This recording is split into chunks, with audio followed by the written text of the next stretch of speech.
how much faith do you put in these guys being the right guys to kind of drive this Detroit Tigers team back into winning? They did this before, back in the Justin Verlander era, and we know it started off a little rocky, but those guys were the guys.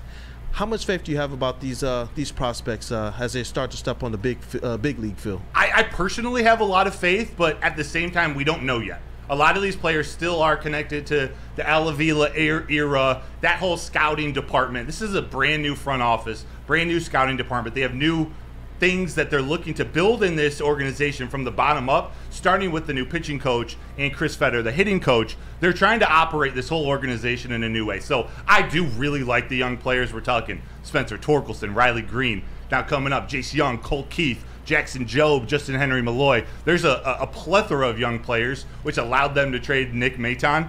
So I'm excited about it, and we're going to see them. They're going to be they're going to be playing a lot this year. They went and signed a couple pitchers this offseason, but they brought in Mark Canha, the Tigers did, a veteran left fielder, also a backup first baseman, to come and help nurture some of these young guys. So we're going to see how they perform in spring training. Pitchers and catchers report tomorrow, and we're going to see next week, once the hitters join, they start having full team scrimmages. But we're going to see a lot of development out of this team. I think they have the right guys in place, but in terms of my faith in the future, we got to see a little bit more about Scott Harris and Greeny, their new GM, what they're doing with this organization. But Sam, to you, this feels like they're building it the right way, right? They drafted Max Clark. They're reshaping their organization. What do you have to say about either some of these young players or what these Tigers are looking to do? Well, when you saw last season, for example, you saw guys like Spencer Torkelson and Riley Green and Kerry Carpenter. They all contributed greatly to this team in a variety of different ways. They all had their issues, like with Riley Green, it's health.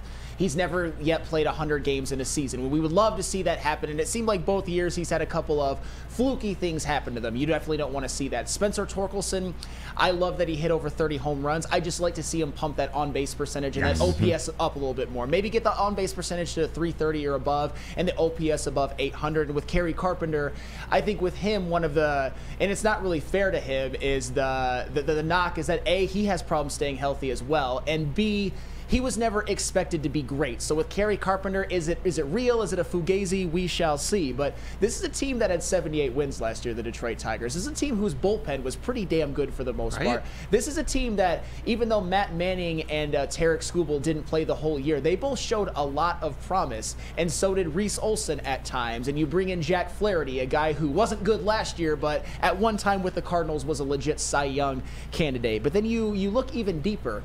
Colt Keith right now, our guy we started the segment about, is according to MLB.com, is the number 22 prospect in all of the Major League Baseball. And these are talking about minor league prospects. But the Tigers also have a guy who is even higher than him on that list, and Max Clark at number 12. And I'll tell you what, that's about what you want, because Max Clark, this guy, his ceiling is being a superstar. That's the guy that could maybe be the superstar of the Tigers for the future. But they also have well, Jackson Jobe is the number 25th ranked prospect in all of Major League Baseball. And there was some question on whether or not they should have drafted him and whatnot. And that remains to be seen. But he's moving up the ranks. He's a pitcher. And then Jace Young is the 60th ranked. So there is a lot of hope on what you saw last year with what could be coming down the pipeline in the future. And to me, and Broder, I got to ask you this question. Yeah. Because I like Torkelson, I like Green, I like Carpenter. One thing I worry about a little bit is depth on the lineup.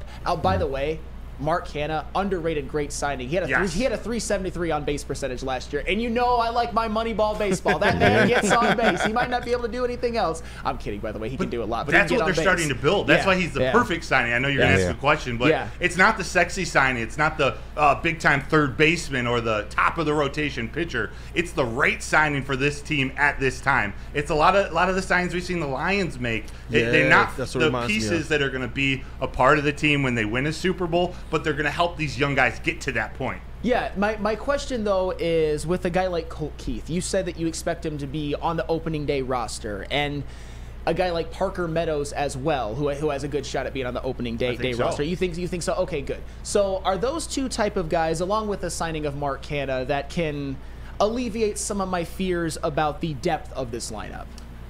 Not in the short term. Okay. You know what? We still got to think they're kids. They're 22 years old and younger. And in in baseball, especially as a hitter, you just need reps. You need at-bats in the minor leagues or at the major leagues. Usually teams leave kids down in the minors to build the confidence up. There are some incredible pitchers in the major leagues, so that's why they don't usually bring them up to start the season. They want them to build some confidence in the minors and develop certain things. So I don't know if it should give you that faith off the bat, but the fact that we're going to see them and that this team is built around Moneyball type of guys, like Max Clark, he has the potential to be a superstar, but what he does really well, he's got great plate discipline. His discipline in the strike zone is great. We're going to see guys getting on base, and that's the question with a guy like Torkelson. You said he doesn't need to be a 325 hitter, but if he's only going to hit 250, we need 40 home runs out of him. Yes. Like, there are things that these guys need to do to take a next step, and I think they're putting the right pieces around, and we're going to see how some of these young guys play. Even Andy Ibanez is kind of an underrated utility player. He can play second, he can play third. He hits left-handed pitchers really well. They're just putting all these pieces together and seeing what they got. And for the casual Tigers fan, all these prospects in the top 50, the top 25, this isn't normal for the Tigers recently. Even with early draft picks that they've had over the last couple decades, they have the number 5 ranked minor league system according to Baseball America. That's unique. They're building something special. I think they can actually compete to win the AL Central. But when we're talking spicy. When we're talking like real World Series contention, it's going to be 2 to 3 years. But they're trying to build something sustainable, like the Lions. And that's where I was going to go. You brought up the Lions. You brought up kind of how they get players that fit their system, fit what they want to be as an identity. And you talked about who's putting it all together. I know that a lot of people, they have their concerns about Detroit Tigers ownership right now since, rest in peace, Mr. Ilitch is no longer around. But I do believe that just as much as we praise the Detroit Lions front office, do you believe that this Detroit Tigers battery, you got Scott Harris, you have Jeff Greenberg, you have A.J. Hinch. Yes. A.J., think about that. This is a completely different era. We talked about, what Al Avila was doing prior, and they got a lot of high draft picks. They tried to make the correct signings. They went out there and they laid down some big bucks for some players that they thought would play some key positions. But it didn't really pan out. Now, all of a sudden, you kind of got this new battery within the kind of executive room, the front office room, and obviously A.J. Hinch on the field with these players, man. How excited are you about this team? Are they the right battery to kind of move this team into the next generation? I think so. I think so. It feels right, and we got to see it play out over the next 12, 24 months. But it has similar feelings. Maybe not the brother-type relationship that Brad Holmes and Dan Campbell have, but it's the type of relationship and philosophy that all seems to match. What A.J. Hinch and Michael Bedard want to do with their hitters matches what Scott Harris and Jeff Greenberg, their new GM, want to do analytically and building this team to get on base, to steal bases, to be a little more active with their youth. It just all seems to fit. So I'd almost caution. Everyone wants Chris Ilitch to spend, and I think there's a time to do it. I don't know if now's the time. I don't know if we want to go out and make a huge splash. We want some of these young guys to play. Go and get in a Matt Chapman, a big-time third baseman. Granted, I wouldn't say no to it, but they're looking to develop these guys so they have homegrown talent that are their starters of the future.